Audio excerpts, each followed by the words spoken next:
pengertian tekanan.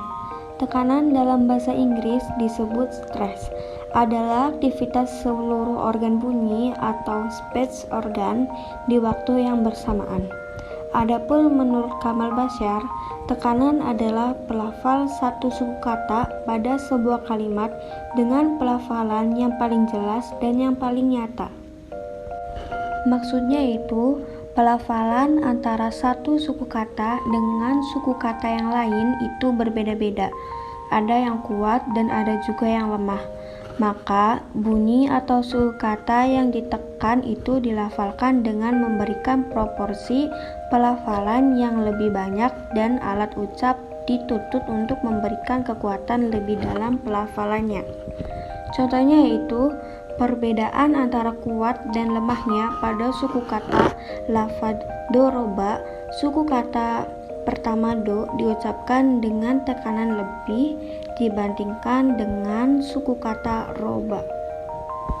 Pada saat terjadi tekanan, gerakan dua pita suara atau yang disebut vocal cord, keduanya merenggang dan saling mendekat satu sama lain. Efeknya itu, bunyi yang dihasilkan menjadi kuat dan jelas di pendengaran. Baik, selanjutnya itu tingkatan tekanan. Tingkatan tekanan. Dalam membagi tingkatan tekanan, ahli linguistik mencoba beberapa kali menganalisis dan mempraktekannya, sehingga mendapat kesimpulan bahwa tingkatan tekanan itu terbagi dua, yaitu satu tekanan pokok, dua tekanan lemah. Analisis tekanannya berfokus pada tekanan pokok dan mengabaikan pada tekanan selain tekanan pokok. Tingkatan tekanan. Oleh karena itu, analisa stressing dalam kurung tekanan hanya dapat dilakukan pada suku kata yang memiliki stressing inti. Contoh ketika menyebutkan kata ba, maka stressing pusatnya pada huruf pertama kaf. Adapun pada kata kitabun, stressingnya pada kata kedua huruf ta. Baik, selanjutnya yaitu macam-macam tekanan. Satu, tekanan pertama merupakan tekanan yang paling kuat. Tekanan ini disimbolkan dengan simbol titik 2 pi. 2. Tekanan kedua merupakan tekanan yang berada pada tingkatan setelah tekanan pertama. Dari segi kuatnya tekanan, tekanan ini disimbolkan dengan simbol garis miring, kotak garis miring. Macam-macam tekanan yang ketiga yaitu tekanan pertengahan merupakan tekanan yang terletak pada suku kata keempat yang merupakan tekanan yang tingkatannya berada posisi ketiga. Dari segi kekuatannya tekanan ini disimbolkan dengan simbol titik 2 garis miring 3 atau biasanya tanpa menggunakan simbol. 4. Tekanan lemah merupakan tekanan yang terletak pada suku kata yang kedua. Tekanan ini disimbolkan dengan titik 2 garis miring kotak kecil garis miring. Not, kuat dan lemahnya tekanan merupakan perkala yang dipengaruhi oleh makna. Kaidah-kaidah tekanan dalam bahasa Arab. Yang pertama yaitu kaidah-kaidah tekanan pada tingkatan kata. Penetapan tempat tekanan dalam kata-kata dasar bahasa Arab yaitu: yang pertama, apabila ada kata dari satu suku kata menempatkan tekanan pada suku katanya yang satu dengan penetapan pada intinya yaitu vokal. Contohnya seperti an, min, lam, lan, la, ma, dan fi. Kedua, apabila ada kata dari suku kata yang pendek, menempatkan tekanan pada suku katanya yang awal. Contohnya seperti jalasa, jim, lam, dan sa. Nah, tekanannya itu menempatkan pada suku katanya yang awal, yaitu huruf jim. Ja. Ketiga, apabila ada kata dari suku kata yang panjang, menempatkan tekanan pada suku kata akhirnya. Contoh seperti jamusa, dari susunan jim dan musa. Nah, tekanannya itu menempatkan pada suku kata akhirnya, musa. Keempat, apabila ada kata dari suku kata campuran, yaitu pendek dan panjang, menempatkan tekanan pada suku kata panjang yang lain, seperti so'imun, dari susunan so, hamzah, tambah mim. Kelima, apabila ada kata dari wazan ifta'ala atau infa'ala, menempatkan tekanan pada ishtamala, dari susunan ish, ta, mim, dan lam. Keenam, apabila pemberhentian kata dengan dhamir nasab muttasil, tekanannya terdapat pada suku kata sebelum akhir apabila panjang. Adapun bila pendek, maka menempatkan tekanan pada suku kata ketiga dari berhentinya kata.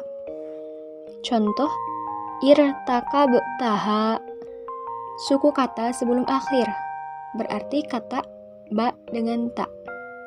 Irtakabta, ha. Nah, selanjutnya yaitu kaidah-kaidah tekanan pada tingkatan kalimah. Tekanan mengalami pelaksanaan pada kalimat Arab terhadap kaidah-kaidah di bawah ini. Yang pertama, yaitu tekanan terdapat pada kalimat istifham, nafi, nahyi, dan syarat. Contoh seperti hal katabta risalah, ma katabta risalah, la katabta risalah, in katabta risalata lakana khairan. Kedua, tekanan terdapat pada kata yang menyempurnakan atau tambahan.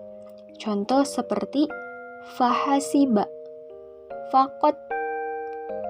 Contoh dalam kalimat yaitu laisa hadza fahasiba. Ketiga, tekanan terletak pada kata-kata tuntutan, kata kerja atau kata benda.